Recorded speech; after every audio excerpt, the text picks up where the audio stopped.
कल मैंने सवाल दिया था और बहुत कम आवाम ने सवाल किया है। अब हम इसको डिस्कस करते हैं, लेकिन ये तो अच्छी बात नहीं ना।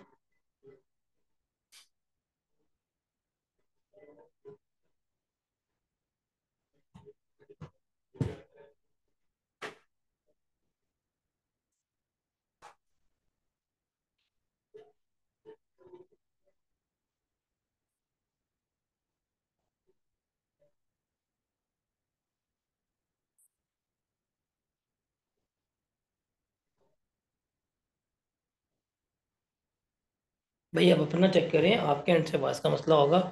मेरे एंड से आवाज़ बिल्कुल ठीक आ रही है।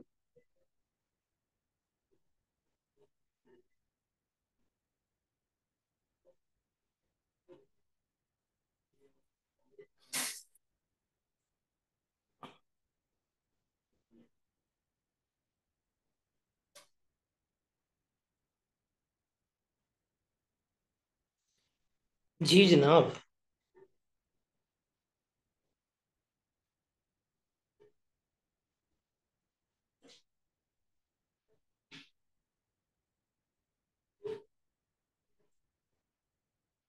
कल सवाल दिया था, उससे कुछ समझ आई थी?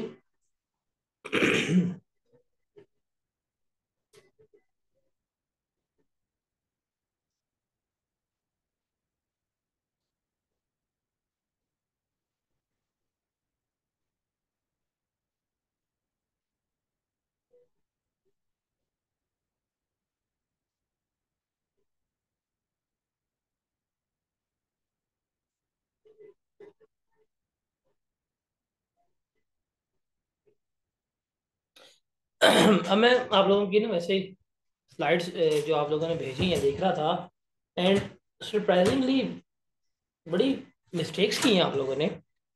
आई वॉज नॉट एक्सपेक्टिंग कि दैट काइंड ऑफ मिस्टेक्स जो है वो आप करेंगे, लेकिन ये मिस्टेक्स होना जो है ये अलार्मिंग है। एनीवेज, ये सवाल था जो आपको कहा था कि आपने यहाँ पर शो करना है। ये सवाल था जिसको हमने क्या करना था, सॉल्व करना था। रिक्वायरमेंट क्या है? सबसे पहले हमने क्या देखनी है, रिक्वायरमेंट देखनी है। रिक्वायरमेंट है, you are required to calculate the cost of the building that will be included in tangible non current asset addition. हमने क्या निकालनी है बताएं? हमने निकालनी है कॉस्ट ऑफ बिल्डिंग। क्या निकालनी है? Cost of building. There is entity can start construction on a building for its own use on 1st April 2017, incurred the following cost. Purchase price of land 2.5 lakh की है, अब मुझे पता है, हम यहाँ पे लिख लेंगे। और ये परचेज प्राइस जो है वो तो इंक्लूड होनी ही होनी है।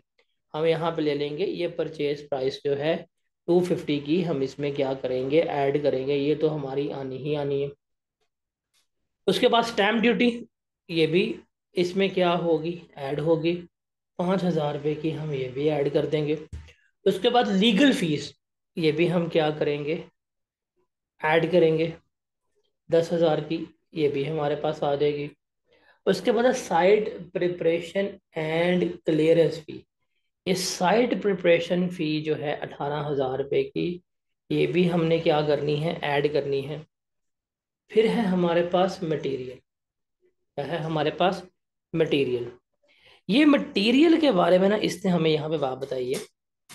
मटेरियल लगा है हमारा 100 का, 1 लाख का। 1 लाख का लगा है मटेरियल। उसने कहा है material cost were greater than anticipated on investigation. It was found that material costing rupees 10 million had been spoiled. कि भाई 10 मिलियन का मटेरियल जो है वो स्पॉइल्ड हो गया, खराब हो गया, उसको हमने वेस्ट करना पड़ गया। Further 15 million was incurred on material as a result of faulty design work. मुझे सोच के बताओ, क्या ये हमारी कॉस्ट का पार्ट बनना चाहिए?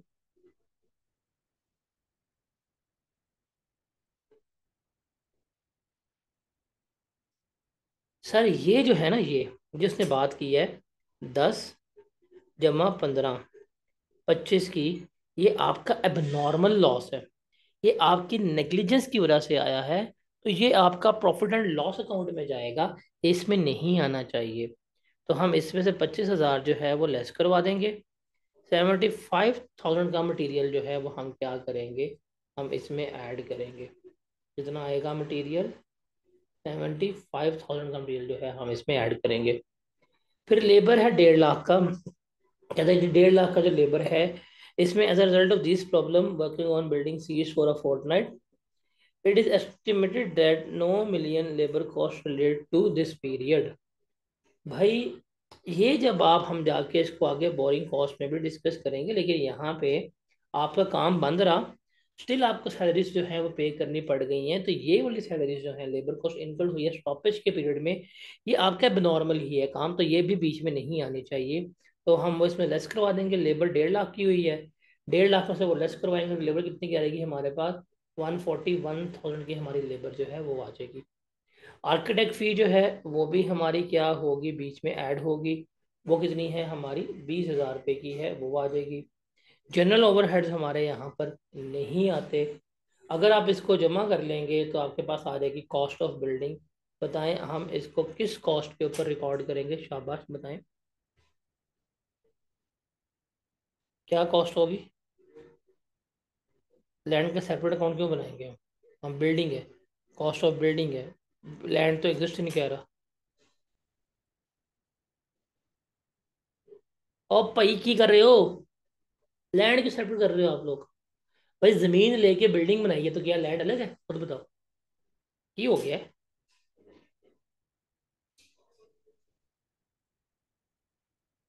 तुम मुझे खुद बताओ, खुद बताओ। 5 मरले का तुम प्लॉट लेते हो, 5 मरले का प्लॉट लेके तुम ऊपर घर बना लेते हो। तुम यही कहोगे तुम्हारा 5 मरले का प्लॉट है, 5 मरले की बिल्डिंग अलग है, बिल्डिंग की सारी कंस्ट्रक्शन अलग लेके जाओगे और प्लॉट को अलग लिखोगे, ऐसे करते हो। तुम क्या कहोगे कि भाई ये मेरा 5 मरले का घर है, घर में लैंड प्लस बिल्डिंग आएगी, तो अब हम उसको बिल्डिंग ही मानेंगे, हम उसको प्लॉट थोड़ी मानेंगे। तो ये आप प्लॉट क्यों सेपरेट कर रहे हैं मुझे बताएं, वाई, क्यों प्लॉट को सेपरेट कर रहे हैं, बताएं जी।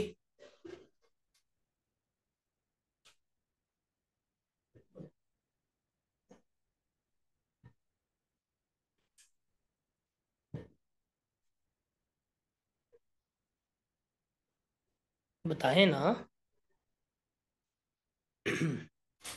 अब मुझे बताएं, सर 5 लाख जी बोले।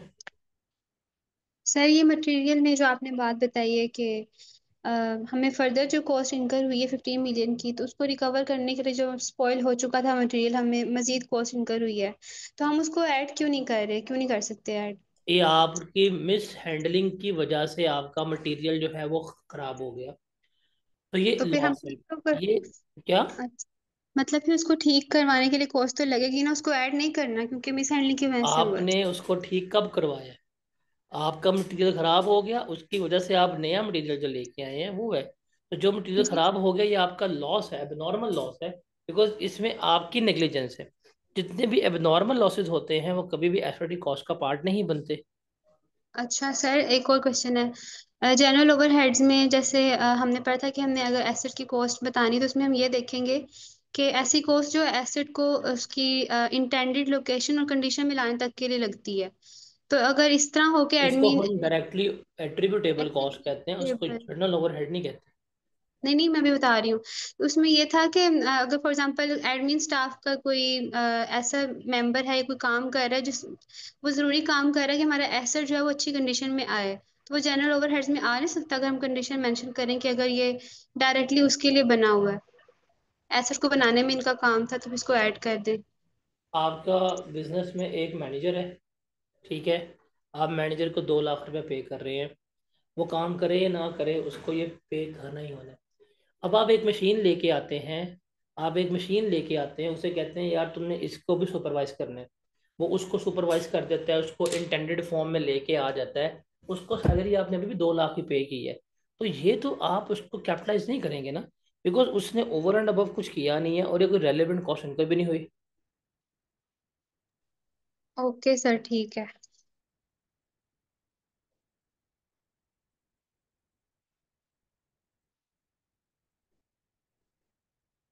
और भाई ये अंडरस्टूड है। जब उसने एक प्लॉट लिया है और प्लॉट की बिल्डिंग की बात कर रहा है, उस प्लॉट के ऊपर ही बात कर रहा है। अब तू प्लॉट लेता है ब्लॉक ए पे, और तू बिल्डिंग ब्लॉक बी पे बनाएगा? खुदा का वास्ता कॉमन सेंस इस्तेमाल कर लो। तेरा पीआरसी पास है भाई? बता जरा। आईटी पास है?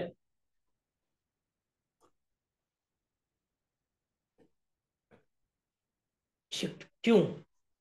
भाई जो प्लॉट लिया है, प्लॉट के ऊपर ही बिल्डिंग बननी है ना। किसी और प्लॉट पे बिल्डिंग बनाओगे? तो वो जो उसने प्लॉट लिया है उसकी बात ही हो रही है। इस तरह थोड़ी होता है कि तुम प्लॉट लो और जब कंस्ट्रक्शन करने की बात आए जाके हम सायों का प्लॉट कंस्ट्रक्ट करके आ जाओ। ऐसे हो सकता है? खुद सोच के बताओ। तो ये एग्जाम्पल मुझे बताएं, 5,19,000 किस किस का आंसर आया था? पहली असाइनमेंट आपको मिली थी, 5,19,000 किस किस का आंसर आया था? तो जरा वेरीफाई करता हूँ, सफर कर बेटा। दो, दो बच्चों का आया था बस? तीन, चार, चार बच्चों का आया, वेरी गुड। और जिन जिन की मिस्टेक्स हुई थी, उन लोगों को उनकी मिस्टेक समझ आ गई? ये गलती कहाँ पे कर रहे थे? Yes sir. कहाँ गलती कर रहे थे?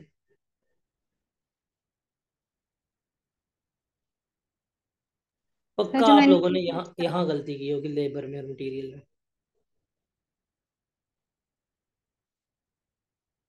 चले आगे।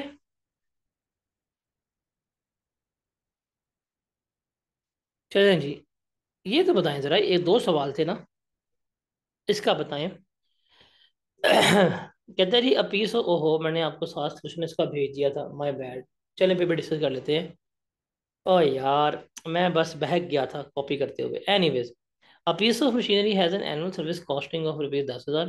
During the most recent service, it was decided to replace the part of engineering, meaning that it will work faster and produce more units of product per hour.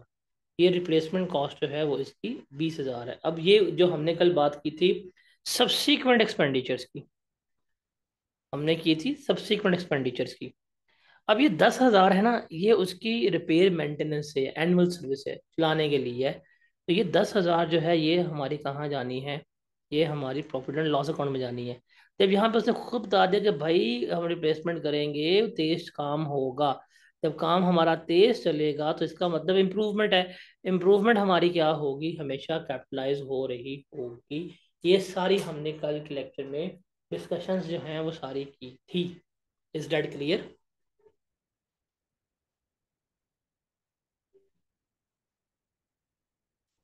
जी जनाब। तो अभी तक आप लोगों को समझ आ गया सारा कुछ जो अभी तक हमने डिस्कस किया है? अभी तुम्हारी मैं हड्डियां फिर तोड़ता हूँ, सबर करो। तुम लोगों को मैं अभी इलाज करता हूँ, तुम्हारा लोगों का ना सॉफ्टवेयर अपडेट करता हूँ, कोर्स वाला भी कराता हूँ तुम लोगों से। बचना बचना मेरे से, बचना बचना बचना बचना।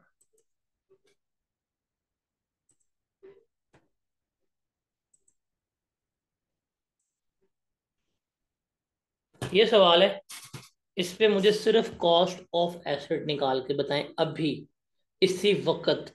कॉस्ट ऑफ एसेट, बाकी डेप्रिसिएशन सेप्रिसिएशन कुछ नहीं है। मुझे बताएं इनिशियल कॉस्ट जब हमने एसेट खरीदा है 31 दिसंबर 2013 के ऊपर, आप उसको किस वैल्यू के ऊपर रिकॉर्ड करेंगे?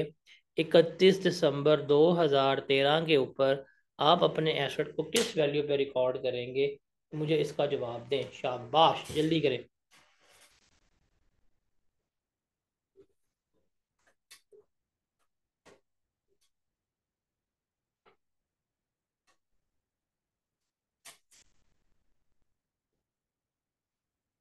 जल्दी करें जल्दी करें जल्दी करें।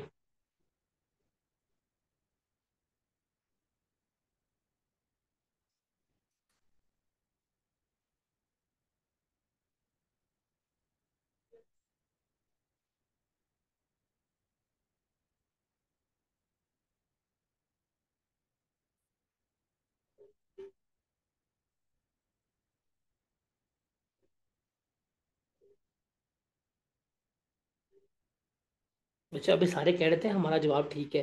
मैं अब सबके असाइनमेंट चेक करूँ मोबाइल ओपन करके, माशाल्लाह से दो तीन के सही है। एक भाई साहब ने 269 लिखा होगा, ये है कौन वैसे? मुनीब वही बिल्डिंग वाला भाई।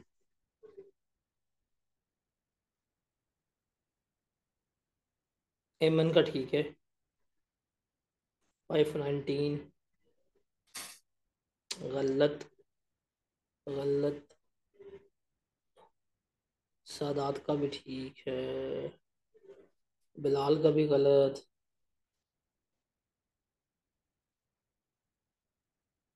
लाइबान में भी जनरल ओवरहेड ऐड किया हो, हालांकि जनरल ओवरहेड्स कभी भी ऐड नहीं होते। सर वो ओवरहेड्स स्टेट ओवरहेड हम कभी भी ऐड नहीं करते, चीज़ याद रखना। पता था, मैंने गलत किया बट क्लियर हो गया। हम्म। काफी बच्चों का ठीक है। ए, आपने क्या किया है? हफ्सा ने लेबर ठीक लिखा है, मटीरियल गलत लिखा हुआ है, बाकी सब कुछ ठीक है। आपने ऐड कर दिया, हालांकि लेस करवाना। That was your mistake.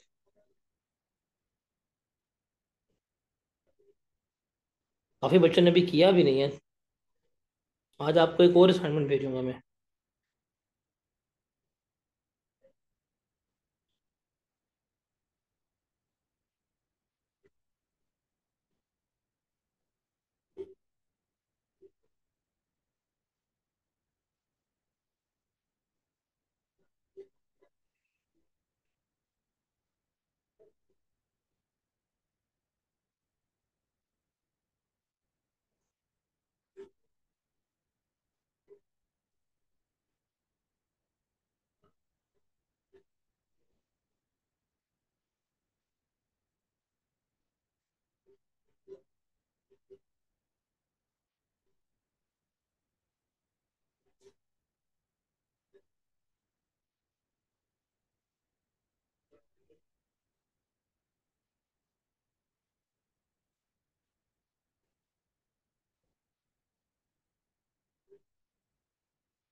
जल्दी करें यार, कहाँ क्या टाइम लगाएंगे आप लोग? कॉस्ट कैलकुलेट करनी है, बस प्लस प्लस प्लस करना है हमने, प्लस माइनस प्लस माइनस।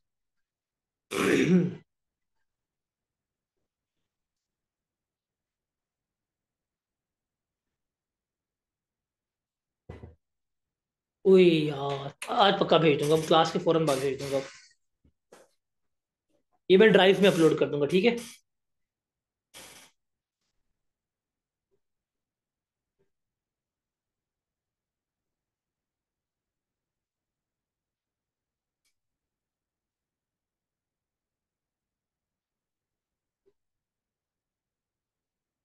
2 बच्चों का जवाब आया है, 10.826 मिलियन और 11.02 मिलियन। बाकी भी करें, शाबाश, जल्दी से।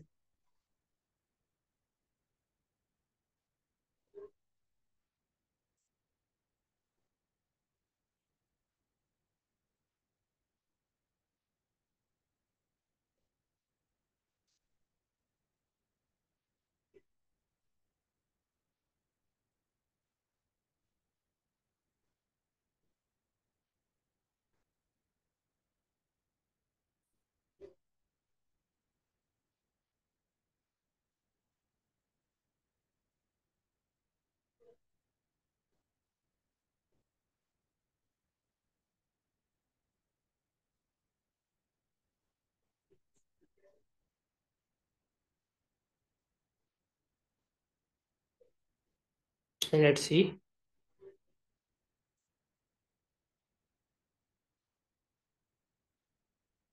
आगे ना भाई बड़ा सोफिस्टिकेटेड बनता है। परहैप्स, शायद। तो भाई अगर शायद ही आईकेप में भी लिख के आओगे, this is my solution, perhaps.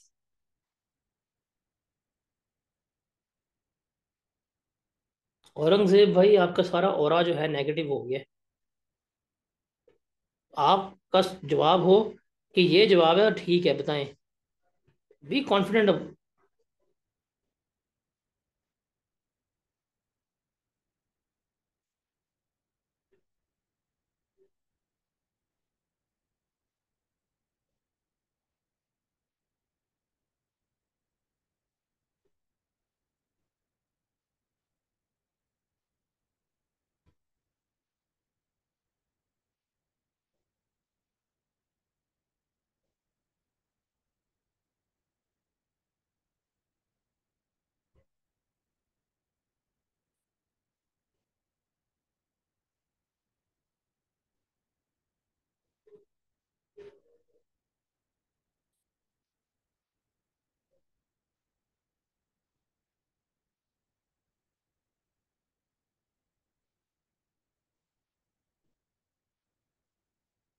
एक दो बच्चों का और रह गया है, फिर हम इसको देखते हैं।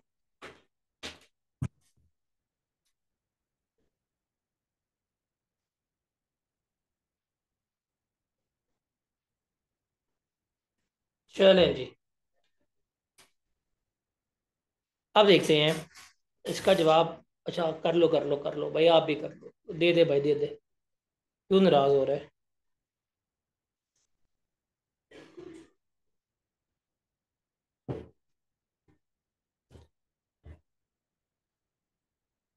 All done. अब देखिए जी, हमने 31 दिसंबर 2013 पे मशीन की कॉस्ट निकालनी है, हम किसके ऊपर कैपिटलाइज करेंगे? हमने एक मशीन ली है, उसकी लिस्ट प्राइस है 9.2 मिलियन। तो हम जो है 9.2 मिलियन जो है वो तो लिख लेंगे कि यार 9.2 मिलियन जो है वो क्या है, वो मशीन की प्राइस आ रही है, वो उसमें आ जाएगी। फ्रेट 263 का, ये हम इसमें ऐड करेंगे, ये इसमें आ जाएगा। इलेक्ट्रिक इंस्टॉलेशन कॉस्ट 245 की, ये भी हम इसमें ऐड करेंगे। Staff training for use of machine, मुझे बताएं क्या ये आनी चाहिए? सोच के बताएं। Staff training for use of machine आनी चाहिए, बताएं। No sir. आनी चाहिए सर। क्यों आनी चाहिए? इस पे ज़रा हम थोड़ी सी डिस्कशन करते हैं। आपके ख्याल से ये स्टाफ ट्रेनिंग क्यों आनी चाहिए, और आपके ख्याल से ये स्टाफ ट्रेनिंग क्यों नहीं आनी चाहिए? क्योंकि इस पर्टिकुलर मशीन को इस्तेमाल करने के लिए उन्हें ट्रेन किया गया है, ना कि उनकी नॉर्मल जो उसकी नॉर्मल एक्सपेंस के अंदर नहीं है जो। व्हाट इफ आप स्टाफ को ट्रेन करें, सुबह मशीन पे काम करने के लिए पहुंचते हैं, स्टाफ आ रहे हैं, बस में ट्रक वजह सारा स्टाफ मर गया, तो क्या करेंगे? तो ये स्टाफ की कुछ नहीं होता इम्प्रूवमेंट है, सर, इसलिए होता रहता मशीन की कॉस्ट में नहीं आनी चाहिए। हैं? ये स्टाफ की इम्प्रूवमेंट है, इसलिए मशीन की कॉस्ट में नहीं आनी चाहिए। एक चीज़ याद रखिएगा, इसको ना कहीं पे लिख लें। ये स्टाफ ट्रेनिंग, एम्प्लॉयज ट्रेनिंग्स वगैरह ना, ये होती हैं आपकी इंटेलेक्चुअल कॉस्ट होती है। इसके ऊपर आपका कंट्रोल नहीं है। मैं आज अपना एक रिसोर्स पकड़ता हूँ, मैं उसको आज फुल ट्रेन करता हूँ, वो कि कल भाड़ में नौकरी, मैं कल से आने रहा, तो मैं क्या कर सकता हूँ? मैं उसको बाउंड नहीं कर सकता। तो ये जो स्टाफ ट्रेनिंग वगैरह होती हैं, इस तरह की कॉस्ट होती हैं, ये कभी भी कैपिटलाइज नहीं होती। हम इनको बीच में ऐड नहीं कर रहे होते। Is that clear? तो ये नहीं आएगी, ये नहीं आएगी। उसके बाद है हमारा अ, जी, जी। स्टाफ को staff cost P and L item में फिर एक्सपेंस में जाएगा। हाँ जी, ये प्रॉफिट एंड लॉस अकाउंट का पार्ट बनेगा, एक्सपेंस शो करेंगे हम। फिर इसके बाद है प्री प्रोडक्शन टेस्टिंग, वो है 193 की। इनिशियल टेस्टिंग कॉस्ट जो है ये आती है, ये आप इसमें ऐड करेंगे। उसके बाद है purchase of 3 year maintenance contract. भाई आपको मैंने डे वन पे कहा था कि ये मेंटेनेंस वगैरह जो होती है ना, ये कभी भी कैपिटलाइज नहीं होती, ये भी आपकी एक्सपेंस आउट हो जाएगी। अच्छा जी, इसको डिस्काउंट मिला है 5%, वो इसमें लेस करवाना है। तो 92 लाख का बताएं 5% कितना होता है? 92 लाख का 9.2 मिलियन का 5% कितना होता है? 46, 4,60,000। तो ये 4,60,000 इसमें से हम लेस करवाएंगे। अब मुझे बताएं क्या वैल्यू आती है? जो करीब इसकी वैल्यू आएगी ये वाली, 9.29441,000 बनना चाहिए। तो ये इसकी वैल्यू है 9441000। ये है जी आपकी इनिशियल कॉस्ट 31 दिसंबर 2013 के लिए। Is that clear?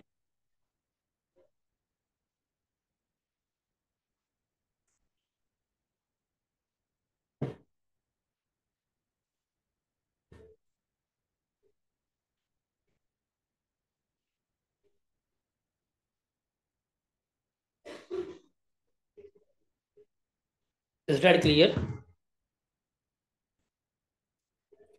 बाकी हम इसे काम करेंगे बाद में। और अभी वो हमने चीज़ पढ़नी है, रिप्लेसमेंट कॉस्ट ना, अभी हमने पढ़नी है। हाँ ठीक है, अभी इतना ही बहुत है। बाकी ज़रा चीज़ें और पढ़ के आए, फिर हम आगे डिस्कस करते हैं। तो अब हम चलते हैं वापस। हमें इनिशियल कॉस्ट रिकॉर्ड करना आ गई है। अब हमने 2 असाइनमेंट के सवाल किए हैं, ये 2 पास्ट पेपर के सवाल 3 कर लिए हैं। तो मेरे ख्याल से अब इनिशियल कॉस्ट की मेजरमेंट में आप में से किसी बच्चे को कोई प्रॉब्लम नहीं होगी या नहीं होनी चाहिए। ऐसे ही है?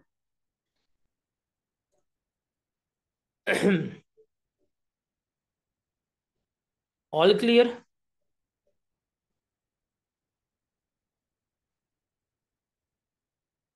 उसके बाद है, जब हमने ये एसेट परचेज कर लिए, ये सारी हमने कॉस्ट वगैरह डिटर्मिन करना सीख ली है, तो अब हमारी जर्नल एंट्रीज क्या होंगी हमने वो देखनी है। जब हम सारी पेमेंट्स वगैरह कैश में मेड कर रहे हैं तो ये डेबिट है, ये हमारा क्या है, क्रेडिट है। तो जो भी हमारे नॉन करंट एसेट्स हैं, पीपीई हैं, वो तो हो जाएंगे हमारे डेबिट, हम उनको डेबिट करेंगे। और जो कि हमने पेमेंट की हुई है, तो हमारा कैश जो है वो क्या होगा, क्रेडिट होगा। ये हम इसकी एंट्री जो है वो पास कर रहे हैं। ओके, ठीक है। और अगर हमें पेमेंट्स जो हैं अभी करनी है, अगर हमने अभी पेमेंट्स करनी है, उधार के ऊपर एसेट्स लेके आ गए हैं, तो एंट्री क्या होगी, हमारे नॉन करंट एसेट्स जो हैं वो हम डेबिट करेंगे, और ये हमारा पेएबल्स आ जाएगा, पेएबल्स टू वेंडर या जो भी है वो हम क्या करेंगे, क्रेडिट करेंगे। ये वाली एंट्री आप सबको क्लियर है? बुनियादी एंट्री।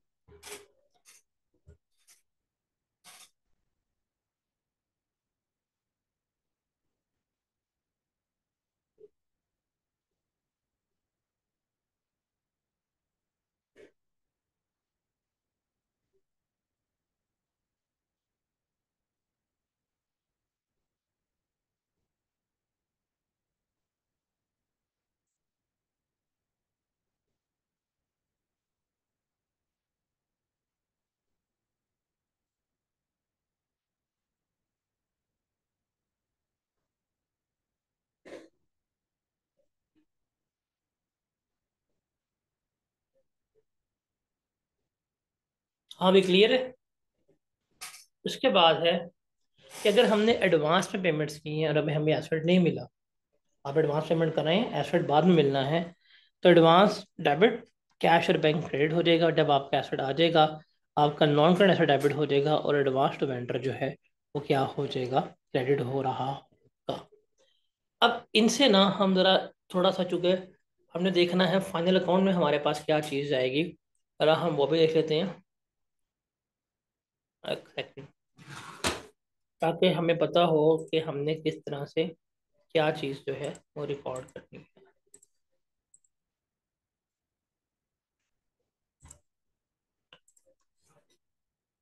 देखें जी, अभी सिर्फ हमने एसेट की बात की है, तो वन व्हेन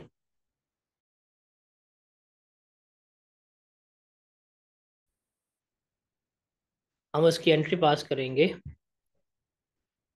एसेट अकाउंट जो है वो हो जाएगा हमारा डेबिट, और बैंक या कैश अकाउंट जो है वो हमारा क्या हो जाएगा, क्रेडिट।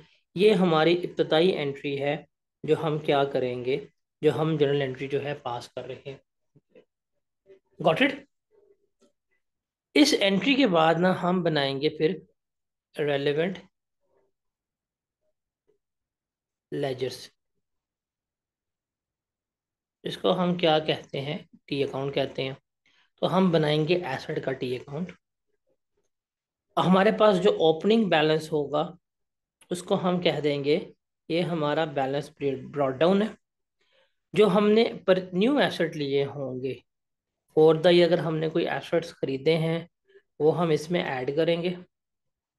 अगर हमने कोई एसेट बेच दिए हैं, अभी हम जाके डिस्पोजल्स को पढ़ेंगे एक दो लेक्चर्स में, वो हम यहाँ पे लिखेंगे। तो मेरे पास आ जाएगा बैलेंस कैरिड ऑन, कि भाई ईयर एंड के ऊपर मेरे पास ये बैलेंसेस जो हैं वो पड़े हुए हैं।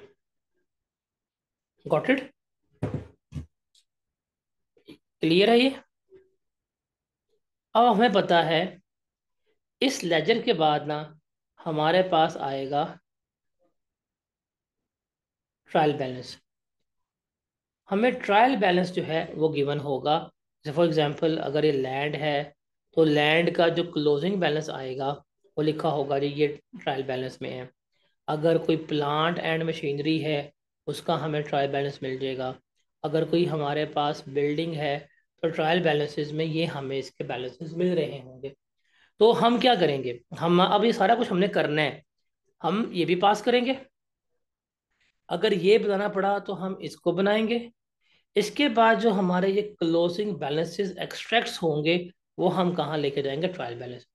जब ट्रायल बैलेंस बन जाएगा हमारा, फिर इससे हम क्या बनाएंगे एंड पे जाके, जो हमारा final statement of financial position है वो हम बनाएंगे।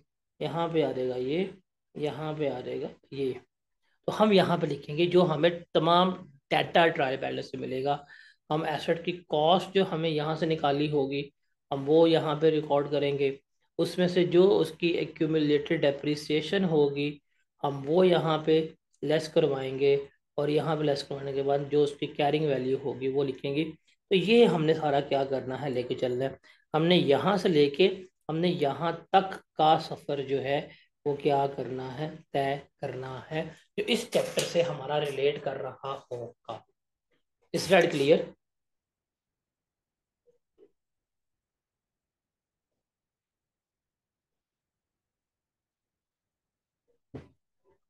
जी जनाब, कुछ पल्ले पड़ रहा है कि नहीं पड़ रहा।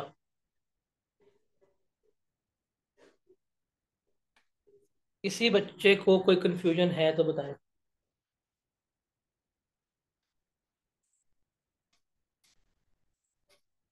अब यहाँ पे मैंने आपके लिए एक वर्ड इस्तेमाल किया है, डेप्रिसिएशन। अब ज़रा हम यहाँ पे चलते हैं। अब हम इनकी बात करते हैं कि डेप्रिसिएशन क्या है और क्या नहीं है। डेप्रिसिएशन क्या है और क्या नहीं है। अच्छा जी, मुझे बताएं ज़रा, आप लोगों से पूछ रहा हूँ, आप लोग पीआरसी सारे पढ़ के आ चुके हुए हैं, डेप्रिसिएशन क्या होती है ज़रा बताएं। What is depreciation. Sir decline in value of the asset. Decline in the value of asset. तो अगर वैल्यू कम हो रही है उसको हम डेप्रिसिएशन कहते हैं।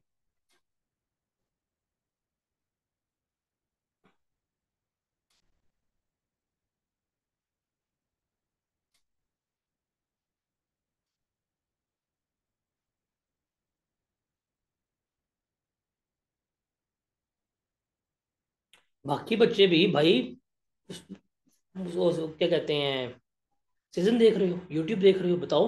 I am asking what is depreciation. आप लोग पीआरसी पढ़ के आए, बताएं। एक एसेट के अंदर wear and tear through time होने की वजह से उसकी जो हालत है, उसकी कीमत है, उसके अंदर कमी। हम्म, हाँ। Reduction in value over time of asset. हम सर हम एसेट की कॉस्ट को उसकी लाइफ पे डिवाइड करके कैलकुलेट करते हैं, ओवरऑल जितने पीरियड के लिए वो एसेट होता है। ठीक है। तो मुझे बताएंगे हम करते क्यों हैं, हम ये डेप्रिसिएशन क्यों करते हैं?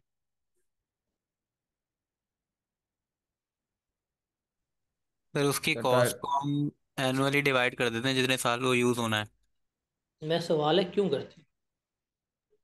क्योंकि हम जब कॉस्ट लेते हैं तो उसे एज एक्सपेंस रिकॉर्ड नहीं करते, ओवर टाइम उसे डेप्रिसिएशन के थ्रू उसका एक्सपेंस उसकी लाइफ के थ्रू कम करते रहते हैं। हम्म, ये एक अच्छा आंसर था,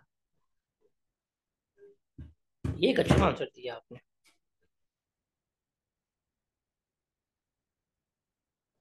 ओवर स्टेट ना हो जाए। और कोई बच्चा जो बताना चाहे अबाउट डेप्रिसिएशन?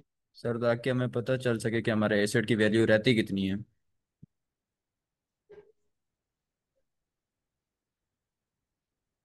ठीक है, और कोई बच्चा?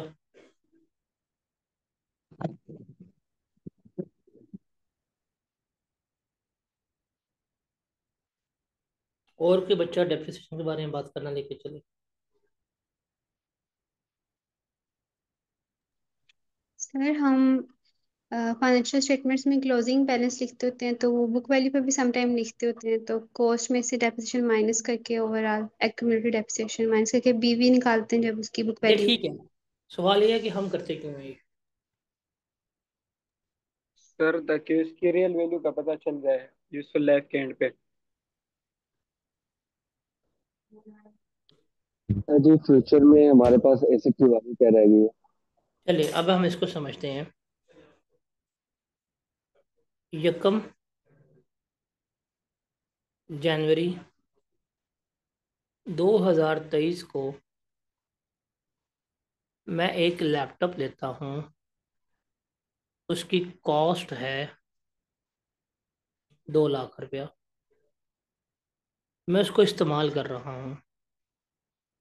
31 दिसंबर 2025 अगर आए और मैं स्टिल कहूँ ये लैपटॉप जो है वो 2 लाख रुपए का है, तो क्या ये मेरी स्टेटमेंट जस्टिफाइड होगी?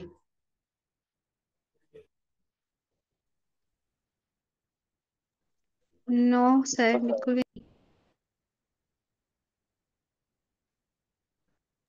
क्यों? Sir with the passage of time asset की वैल्यू डिक्लाइन होती है, वेरी गुड, ये चीज़ समझ जैसे में आ जैसे रहा है। यूज होता जाता है value come. The passage of time हमारी क्या होती है, एसिड की वैल्यू में कमी आती है। ये आपने पहली बात की कि वक्त गुजरने के साथ साथ वैल्यू में कमी आती है। एक तो आपने बात बिल्कुल ठीक कही। दूसरा, एक और इसका इम्पैक्ट है बताने का, बताएं। जी मनी की वैल्यू सेम नहीं रहती with the passage of time. क्या आप खुद सोचें, 1 जनवरी 2023 को ये एसेट नया था तो इसकी कीमत 2 लाख थी। 2 साल चल गए तो ये एसेट यूज्ड है, तो क्या नए एसेट और यूज एसेट की कीमत बराबर हो सकती है? खुद सोच के बताएं। वो भी बराबर नहीं होती। नंबर टू, नंबर थ्री, जब हम यूज करेंगे तो यूज करने से कोई वेयर एंड टेयर होगी। मैं भी एक नया लैपटॉप लेके आया था, उसको इतना इस्तेमाल किया, अब उसके एक कॉर्नर पे स्क्रैच लगा हुआ है, एक इसके ये स्क्रैच लगा हुआ है, यहाँ पे इसकी ये यहाँ स्क्रैच लगा हुआ है, स्क्रैचेस पड़ गई हैं क्योंकि इस्तेमाल की है। इसकी वजह से भी क्या हो रही है, वैल्यू में कमी आ रही है। ऐसा है कि नहीं है, बताएं। यस सर, ऐसे ही। ऐसा ही है। तो सर ये जो कमी आ रही है, हमने कहा वक्त गुजरने के साथ साथ कमी आ रही है।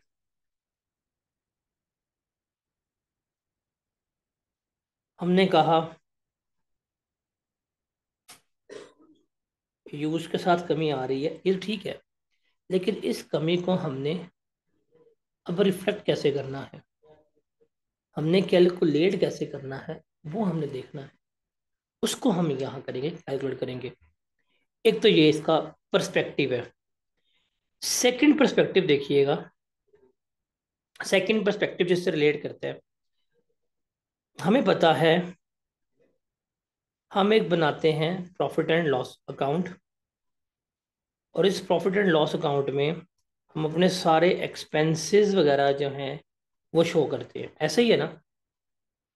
अगर मैंने कोई लैपटॉप लिया, मैं कोई लैपटॉप खरीदता हूँ अपने ऑफिस के लिए, और मैंने ये लैपटॉप खरीदा 2 लाख रुपए का, तो क्या मैं इस 2 लाख रुपए को अपना एक्सपेंस के तौर के ऊपर शो कर सकता हूँ? बताएं जरा।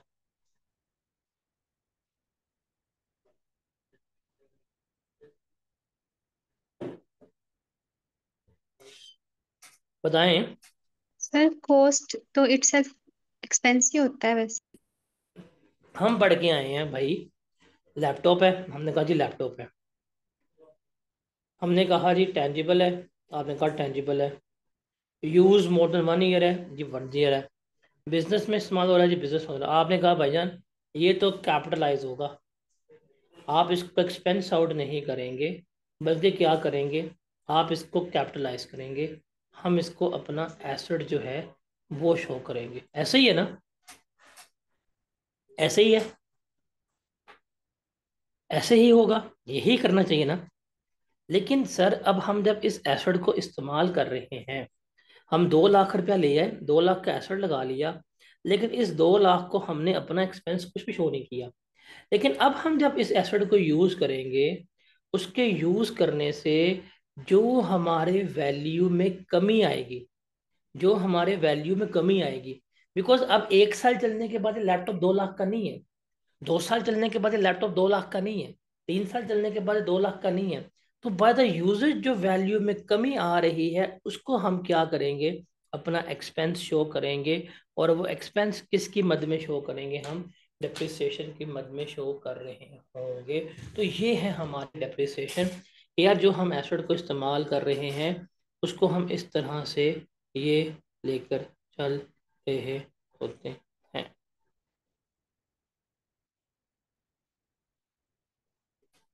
Is that clear?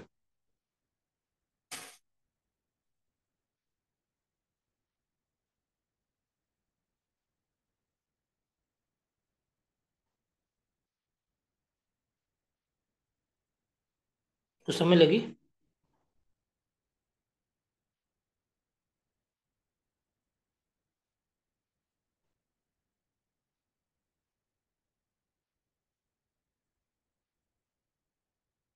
इससे की कोई कंफ्यूजन है तो बताए।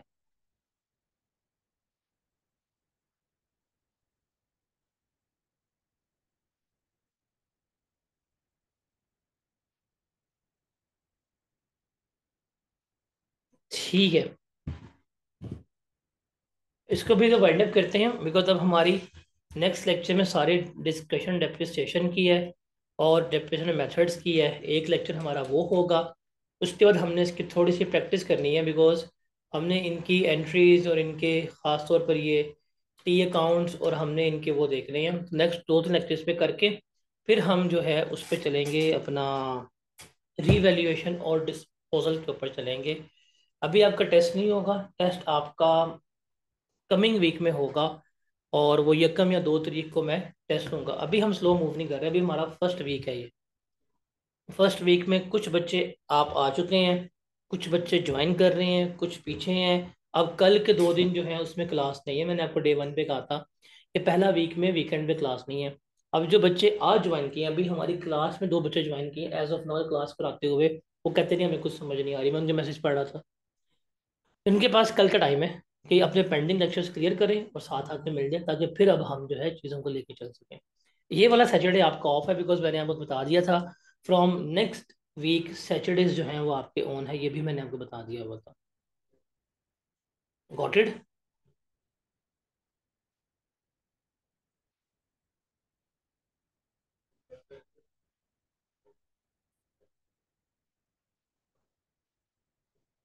Got it? तो आपको भी स्लो लग रहा है, लेकिन मैंने स्टार्ट किया था, डे 1 लेक्चर हमारा 1 था, डे सर 2 पे हमने स्टार्ट डिस्कस किया था, काफ़ी बच्चों को बेसिक्स में मसला भी था, तो हमने बेसिक्स पे तो लेके चलनी है हर चीज़ की। तो अब इस वीकेंड तक सारे बच्चे जो हैं वो अपने पेंडिंग लेक्चर्स कंप्लीट कर लेंगे। उसके बाद अगला वीक पूरा क्लासेस होंगी, बिकॉज ये सैटरडे ऑफ करने की वजह भी यही है, बिकॉज जो बच्चे बाद में ज्वाइन किए अपने पेंडिंग लेक्चर जो है कंप्लीट कर लें। सो अगले वीक से हमारा सैटरडे होना, ये चीज़ आपने याद रखनी है और मैंने आपको बता दी है। फ्राइडे का टाइम हमेशा हमारा यही रहेगा। फ्राइडे का टाइम, क्योंकि जुम्मे से पहले टैक्सी क्लास चेंज होती है, तो एवरी फ्राइडे हमारा टाइम यही रहेगा, अदर देन हमारा फ्राइडे टाइम नॉर्मल ही रहेगा। स्लाइड्स में आपको शेयर कर देता हूँ। ठीक है जी, अभी हमारा कोई भी वो नहीं है होमवर्क वगैरह, अभी वीकेंड पे चिल करें। इनके लेक्चर्स पेंडिंग है वो अपने पेंडिंग लेक्चर्स जो है कंप्लीट करें।